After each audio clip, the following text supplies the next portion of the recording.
Hello, good morning दोस्तों। कैसे हैं आप सब? आई होप आप सभी अच्छे होंगे। तो जैसे कि आप स्क्रीन पे देख रहे हैं द मौर्यन एम्पायर, तो आज के इस वीडियो में हम मौर्य वंश के बारे में पढ़ने वाले हैं।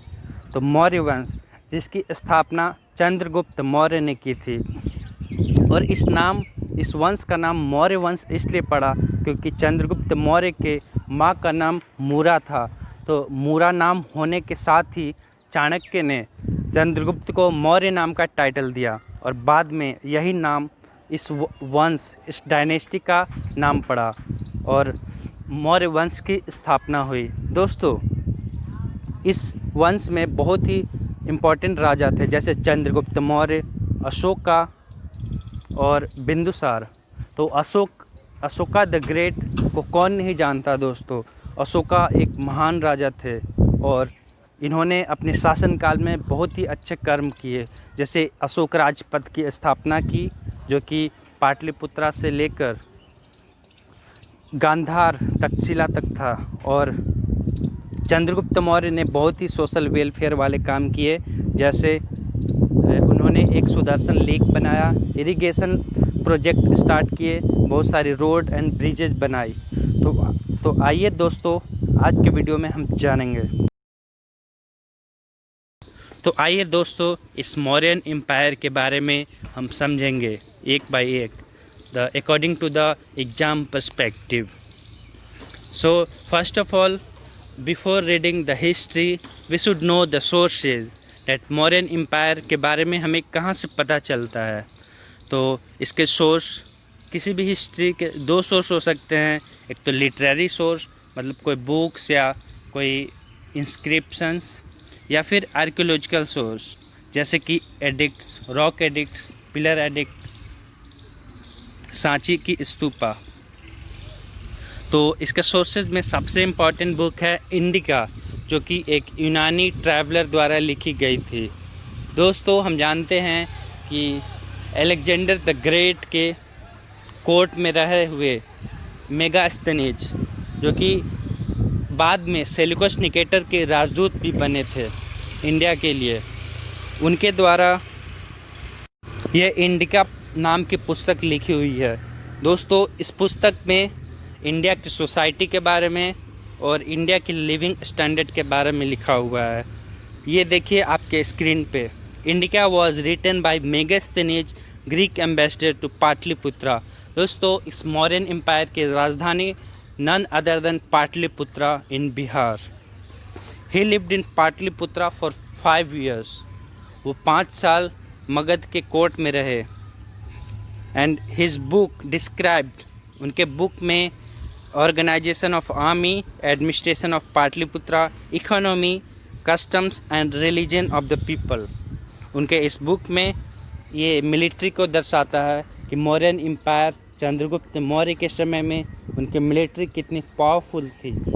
और एडमिनिस्ट्रेशन, जो कि चंद्रगुप्त मौर्य के एडमिनिस्ट्रेटिव स्किल तो हर कोई जानता होगा, क्योंकि ये एक चाणक्य की द्वारा सोची समझी बनाई हुई रणनीति थी। दोस्तों, आप जानते होंगे चाणक्य ने एक बहुत ही इम्पॉर्टेंट बुक लिखी थी जिसको हम अर्थशास्त्र कहते हैं। दोस्तों, इसको आप इकोनॉमिक्स से कंफ्यूज नहीं कीजिएगा। इस अर्थशास्त्र का मतलब इकोनॉमी नहीं है। इस चाणक्य के द्वारा लिखे हुए पुस्तक अर्थशास्त्र का मतलब स्टेट क्राफ्ट से रिलेटेड है, मतलब राज व्यवस्था। तो चंद्रगुप्त मौर्य की राज व्यवस्था बहुत ही प्रसिद्ध है। क्यों? Because of decentralisation of administration. Chandragupta Maurya ने क्या किया कि अपने देश को, जो कि बहुत ही बड़ा था, उसको डिसेंट्रलाइज किया, उसको छोटे छोटे टुकड़ों में, राज्यों में बांटा, और वहाँ पे गवर्नर अपॉइंट किए, मिनिस्टर अपॉइंट किए, डिस्ट्रिक्ट मजिस्ट्रेट बनवाए, और बहुत ही अच्छे से उनका शासन व्यवस्था था। और at last the customs and religion of the people. इस बुक में भारत में कास्ट, रिलीजन और सोसाइटी के बारे में भी लिखी गई है। वो बोलते हैं कि इंडिया में केवल 7 रिलीजन थी और एक भी डिस्क्रिमिनेशन नहीं होती थी। वहाँ पे बहुत सारे धर्म भी थे, जैसे बौद्ध धर्म, जैन धर्म, हिंदू धर्म एट्सेट्रा। और सेकेंड बुक है सोर्सेज में अर्थशास्त्र, जो कि चाणक्य के द्वारा लिखी गई है। अर्थशास्त्र जो कि जिसको कौटिल्य या चाणक्य ने लिखा गया। इनका रियल नेम विष्णुगुप्त था। तो this book has 6000 versus divided into 15 sections. It describes administration, duties of the king, functions of the ministers, organization of civil service, information about diplomacy and relations with other kingdoms. It states that an ideal state should provide relief to poor, orphans, old and infirms, and during famine, open state granaries should be open their doors to those who are starving. तो इस book में चाणक्य ने राज व्यवस्था के बारे में लिखी है, ना कि अर्थशास्त्र इकोनॉमी के बारे में। वो बताते हैं कि इस बुक में एडमिनिस्ट्रेशन कैसे करना है, शासन कैसे करना है किसी किंगडम पे, और राजा के क्या क्या ड्यूटी होते हैं, राजा के क्या क्या कर्म होते हैं, राजधर्म के बारे में इन्होंने लिखा। और फंक्शन ऑफ मिनिस्ट्री, दोस्तों आज की डेट में हम जो भी व्यवस्था देख रहे हैं एग्जैक्ट सेम और we can say better than this was invented by Chanakya in his book. दोस्तों आज के डेट में यूरोप बोलते हैं कि डेमोक्रेसी यूरोप की देन है, लेकिन आप 2000 साल पहले इंडिया में डेमोक्रेसी देख सकते हैं, जो कि चंद्रगुप्त मौर्य और चाणक्य की वजह से थी। इसमें डिफरेंट मिनिस्टर के क्या क्या फंक्शन होंगे वो भी डिस्क्राइब किया गया है। And organisation of civil service, आज भी हम सिविल सर्विस का प्रिपरेशन करते हैं, एग्ज़ाम देते हैं, IAS, IFS, IPS बनते हैं। तो वो उसकी खोज चाणक्य ने अपने बुक में कर दी थी। Organisation of civil service, information about diplomacy and relationship with other kingdom, इन्होंने इंटरनेशनल अफेयर्स के भी बारे में लिखा, अपने पड़ोसी मुल्क, पड़ोसी देश या आजू बाजू के किंगडम से कैसा रिलेशन तथा जासूस रखने के लिए भी लिखा है। और ये बुक कहता है it states that an ideal state should provide relief to poor, एक अच्छा राज्य अपने पुअर को सबसे ज़्यादा ध्यान रखता है, उन्हें ज़रूरत पड़ने पे बहुत सारे चीज़ें जैसे खाना, खाद्य सामग्री और असिस्टेंस, यदि कहीं बाढ़ आ गया, कहीं सूखा पड़ गया तो उन्हें खाना पहुंचाना, उन्हें असिस्टेंस देना एक अच्छे राज्य का कर्म होता है। And orphans, old and infirms, and during famine open states granaries should open their doors to those who are starving। और सूखे के समय में या फिर जब खाने की कमी हो जाती है उस समय में, जब फसल नहीं उपजता उस समय में राज्य के जो ग्रेन स्टोरेज उसके द्वार खोल देना चाहिए पुअर पीपल के लिए, जो कि भूखे तड़प रहे हैं।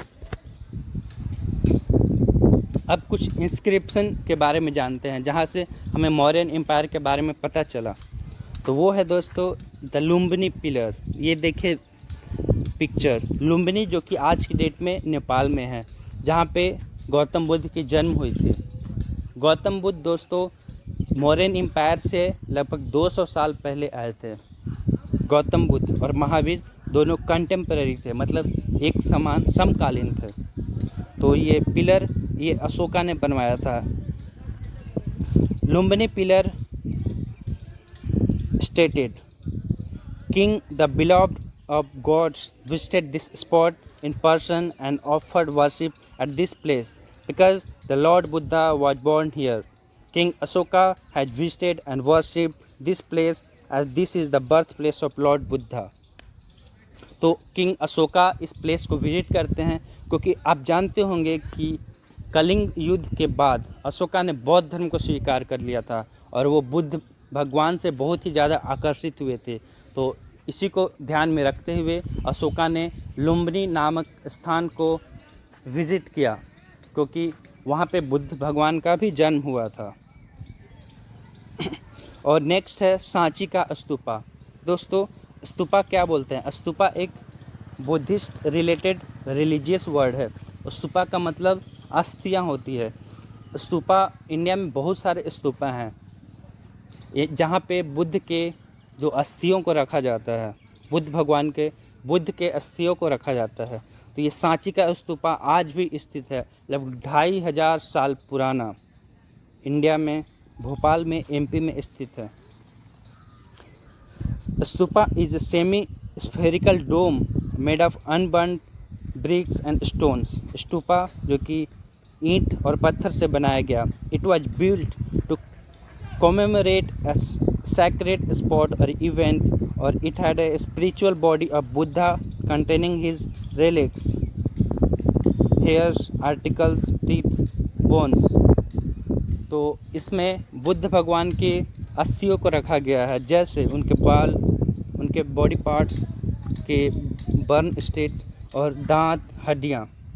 Stupa at Sanchi was built in 3rd century BC by Ashoka at Sanchi, 60 kilometre from Bhopal in MP।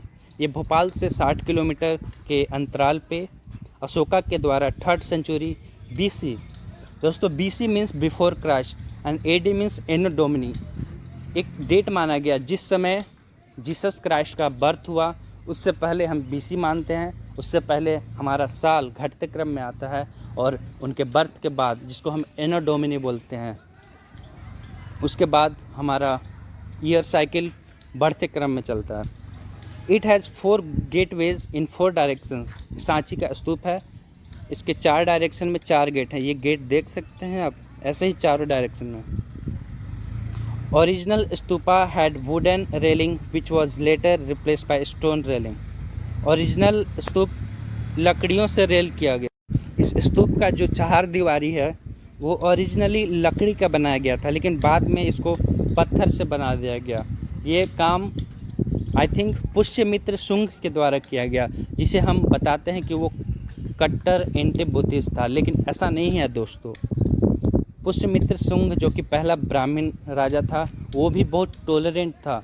उन्होंने बुद्धिस्ट को मारा, लेकिन किन बुद्धिस्ट को मारा? उन बुद्धिस्ट को मारा जो कि यूनान से आए थे और भारत में जासूसी कर रहे थे, उनको मारा। लेकिन ये बुद्धिस्ट के हितों का बहुत ही ज़्यादा सम्मान करते थे, और इसीलिए उन्होंने सांची के स्तूप को इनोग्रेट किया। वहाँ पे लकड़ियाँ की 4 दीवारें जो कि पुरानी हो गई थी, उनको हटाकर पत्थर का बनवाया। It had 4 gateways from all sides, पढ़ लिया हमने। और ये मौर्यन एम्पायर का फैलाव कहाँ से कहाँ तक है दोस्तों? नॉर्थ वेस्ट फ्रंटियर में काबुल, जो कि आज अफ़गानिस्तान की राजधानी, वहाँ से लेके मैसूर कर्नाटका तक साउथ में, प्लस ईस्ट में वेस्ट बंगाल तक, और वेस्ट में गुजरात, महाराष्ट्र, काठियावाड़ तक। दोस्तों इस एम्पायर में सबसे इम्पॉर्टेंट इवेंट था जो कि कलिंग वार, जो कि अशोका को बदल के रख देता है। इस वॉर में कम से कम 1 लाख लोग की जाने गई थी, 2 लाख लोग इंजर्ड हुए थे। ये है। तो इस युद्ध के बाद अशोका ने बुद्ध धर्म अपना लिया था, और वो शांति के मार्ग अपना लिए थे, और उसके बाद एक भी लड़ाई नहीं लड़ी। एंड आई थिंक दोस्तों यही मेन कारण था जो कि मौर्यन एम्पायर के पतन का कारण बना, क्योंकि उन्होंने मिलिट्री पे फोकस करना छोड़ दिया और बौद्ध धर्म का प्रचार करने लग गए। और आप सभी जानते होंगे कि बौद्ध धर्म शांति का प्रतीक है, वो केवल शांति फैलाते हैं, न कि युद्ध। और आज के डेट में देखते हुए जो कि चाइना में बौद्ध धर्म का फैलाव हुआ इंडिया के द्वारा, उनमें अशोक का भी हाथ था, लेकिन चाइना हमारे साथ युद्ध चाहता है। इसलिए एक डायलॉग बहुत फेमस है, हमने तुम्हें बुद्ध दिया, तुमने हमें युद्ध दिया। तो हमने चीन को बौद्ध धर्म का पाठ पढ़ाया, लेकिन वो हमारे साथ युद्ध चाहते हैं। आइए अब जानते हैं दोस्तों मौर्य वंश की एडमिनिस्ट्रेशन मतलब शासन व्यवस्था के बारे में। The system of administration of Mauryas was elaborate, बहुत ही अच्छा था। Chandragupta Maurya led the foundation of the administration of the Mauryan empire. Maurya वंश का संस्थापक चंद्रगुप्त मौर्य थे। उनके बेटे, उनके बाद बिंदुसार जो कि राजा बने, और बिंदुसार के बेटा अशोक था। तो मौर्य वंश में याद रखिएगा दोस्तों कि चंद्रगुप्त मौर्य अशोका द ग्रेट का दादाजी थे। तो चंद्रगुप्त मौर्य, बिंदुसार, फिर अशोक आता है। चंद्रगुप्त मौर्य के पौत्र अशोका द ग्रेट। दोस्तों कन्फ्यूज़न होती होगी कि अशोका द ग्रेट सबसे महान राजा था, तो उन्हीं का पुत्र या पोता होगा चंद्रगुप्त मौर्य, लेकिन नहीं, ये उल्टा है। चंद्रगुप्त मौर्य के पौत्र थे Ashok. Ashoka however made some minor changes in the system of administration as per his requirement. चलिए दोस्तों, हम आपको चंद्रगुप्त मौर्य के बारे में कुछ और बताते हैं। चंद्रगुप्त मौर्य जो कि तक्षशिला पटना से थे, लेकिन उन्होंने पढ़ाई तक्षशिला में की, क्योंकि चाणक्य उन्हें अपना शिष्य मानते थे, इकलौता शिष्य। और चाणक्य ने उन्हें सब कुछ पढ़ाया, युद्ध विद्या सिखाया, एडमिनिस्ट्रेटिव स्किल सिखाई, और बाद में उन्हें धनानंद को हराकर राजा बनाया। और चंद्रगुप्त के बारे में माना जाता है कि ये अलेक्जेंडर को भगाने में काफ़ी हद तक सफल हुए। अलेक्जेंडर दोस्तों इंडिया पे आक्रमण करना चाहता था, लेकिन चाणक्य और चंद्रगुप्त मौर्य इन दोनों का बहुत ही बड़ा हाथ था कि अलेक्जेंडर को वापस पीछे धकेला जाए। चाणक्य अपने विद्या शक्ति और देवी देवताओं की शक्ति के कारण अलेक्जेंडर को इतना हताश कर दिया, क्योंकि अलेक्जेंडर सच में मानने लग गया कि हाँ, इंडिया में देवी देवता लोग रहते हैं, अगर हम यहाँ पे अटैक करेंगे तो हम मर जाएंगे। और उनके सैनिक भी थके हुए थे, तो वो लोग वापस लौट जाते हैं। लेकिन उनका सेना अध्यक्ष सेल्यूकस निकेटर वहीं पे बैठ जाता है, नॉर्थ वेस्ट फ्रंटियर, जो कि आज ईरान और सीरिया का इलाका है। लेकिन बाद में चंद्रगुप्त मौर्य ने सेल्यूकस निकेटर को इतने बुरी तरीके से हराया कि उसे पीस डील करनी पड़ी थी, जिसके तहत चंद्रगुप्त मौर्य ने 500 हाथी दिए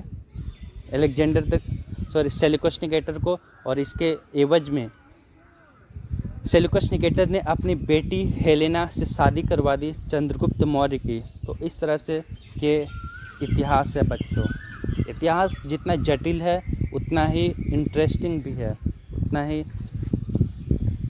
बहुत ही ज़्यादा इंटरेस्टिंग है इतिहास।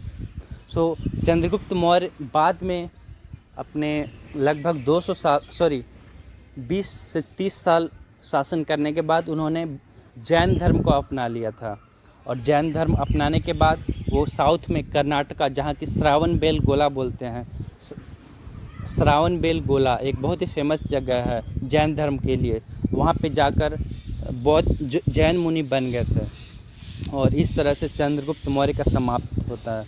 लेकिन दोस्तों चंद्रगुप्त मौर्य तो जैन धर्म का पालन करते थे, उनके पुत्र बिंदुसार भी जैन धर्म का पालन करते थे, लेकिन उनके पौत्र अशोका बाद में बौद्ध धर्म को मानने लग गए थे। और उन्होंने बौद्ध धर्म के प्रचार के लिए अपने पुत्रों पुत्रियों को और अपने बहुत सारे मिनिस्टर्स को विदेशों में भेजा, श्रीलंका में भेजा, south Korea, China, Japan, Myanmar etcetera.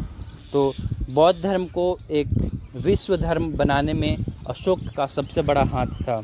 और दोस्तों अशोका के समय में सेकेंड बुद्धिस्ट काउंसिल हुई थी, उसके बारे में हम पढ़ेंगे डिटेल से।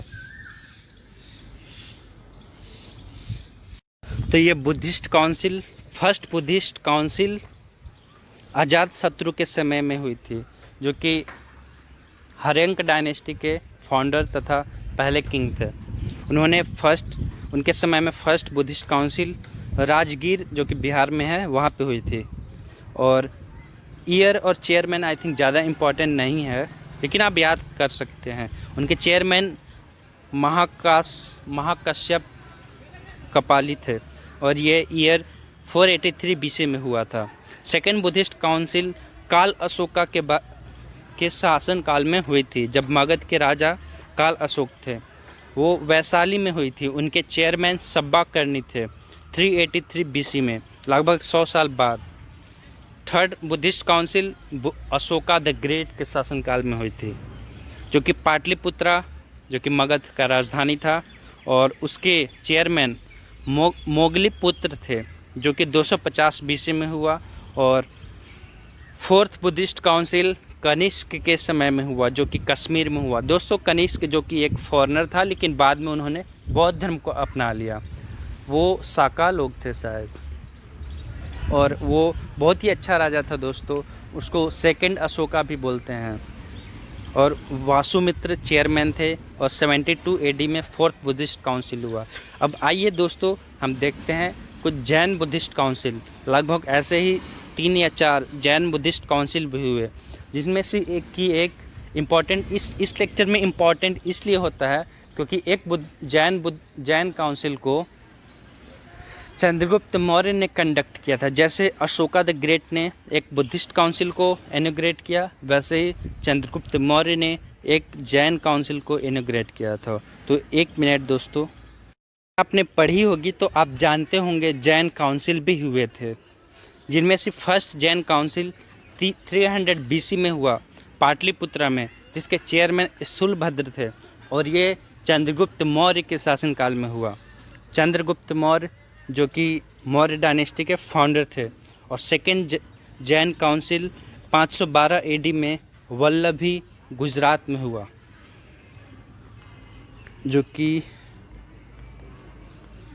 जो पल्लव डायनेस्टी के शासनकाल में हुआ। दोस्तों पल्लव डायनेस्टी साउथ की बहुत ही फेमस डायनेस्टी थी, पल्लव, चालुक्य एट्सेट्रा। तो ये पल्लव जो कि गुजरात में रूल कर रहे थे, उनके डायनेस्टी में हुआ था। चंद्रगुप्त मौर्य ने अपने शासनकाल में अपने किंगडम को 5 राज्यों में विभाजित किया। वो थे तक्षशिला, जिसको नॉर्दर्न स्टेट बोलते हैं, उज्जैन जो कि वेस्टर्न स्टेट, तोसली ईस्टर्न स्टेट। दोस्तों तोसली बेसिकली ओडिशा को बोलते हैं, कलिंगा को, Suvarnagiri in the southern state and Kalinga Odisha. Sorry दोस्तों, तोसली वेस्ट बंगाल और असम के एरिया को बोलते हैं। तो ये आप देख सकते हैं कितने अच्छे से डिसेंट्रलाइज किया अपने एम्पायर को, जो कि शासन व्यवस्था को बहुत ही सरल बनाता है। अब हम जानेंगे कि इस काल में, इस डायनेस्टी में सोर्सेस ऑफ रेवेन्यू क्या थे, क्योंकि दोस्तों राज्य को चलाने के लिए टैक्स लेना बहुत ज़रूरी होता है। नहीं तो अगर सरकार के पास पैसे नहीं आएंगे तो वो शासन कैसे करेंगे। तो सबसे पहला land revenue from mines and forest. बहुत सारे जंगल थी और बहुत सारे खुदाई के काम भी चलते थे, तो उनसे लैंड रेवेन्यू लिया जाता था। रेवेन्यू फ्रॉम मैन्युफैक्चर्ड गुड्स, जो कि सामान की आयात निर्यात होती थी, उससे टैक्स लिया जाता था। Tolls for using bridges and roads. दोस्तों मौर्य डायनेस्टी में चंद्रगुप्त मौर्य ने बहुत ही सारे रोड्स बनाए थे, सड़कें बनवाई थी, पुल बनवाया था, जिनमें से कि एक बहुत ही फेमस है, वो गुजरात में है, काठियावाड़ में। I don't remember that, wait 1 minute please, sorry. हाँ दोस्तों, वो सुदर्शन लेक था बेसिकली। सुदर्शन लेक जो कि पहली मानव निर्मित नहर या लेक थी, जो कि एग्रीकल्चर के लिए बनाया गया था, फार्मर्स के एग्रीकल्चर में आसानी हो इसके लिए। तो ये चंद्रगुप्त मौर्य के शासनकाल में हुआ। और दोस्तों अशोका द ग्रेट, उन्होंने अशोक राजपथ का इनॉग्रेशन किया था, जो कि आज हम जिसको ग्रैंड ट्रंक रोड से भी जानते हैं। दोस्तों ये अशोक राजपथ पाटलिपुत्रा से तक्षशिला, जो कि आज पाकिस्तान में है, वहाँ तक ये रोड जाती थी। और बाद में इसी रोड को रिपेयर किया था शेरशाह सूरी ने, जिसको कि हम ग्रैंड ट्रंक रोड से के नाम से भी जानते हैं। और इस रोड को कलकत्ता तक ले गए थे। सो कलकत्ता से पेशावर तक वो ग्रैंड ट्रंक रोड, लेकिन जब बात आई पाटलिपुत्रा से पेशावर तक, तब हम अशोक राजपथ बोलते हैं, जो कि किंग अशोका ने बनाया था दोस्तों। और अशोका ने अपने धर्म के प्रसार के लिए एक धम्म नाम का शब्द दिया। इसके धम्म का मतलब, इसके 4 प्रिंसिपल थे दोस्तों। Purity of domestic life and truthfulness, मतलब अपने जो डेली दिनचर्या थी उसमें मतलब सच्चाई हो, प्योरिटी हो, हम ईश्वर के प्रति अच्छा भाव रखें। और ट्रूथफुलनेस, हम अपने आप में सत्य हों, हम अपने आप से या किसी से भी कभी झूठ ना बोलें।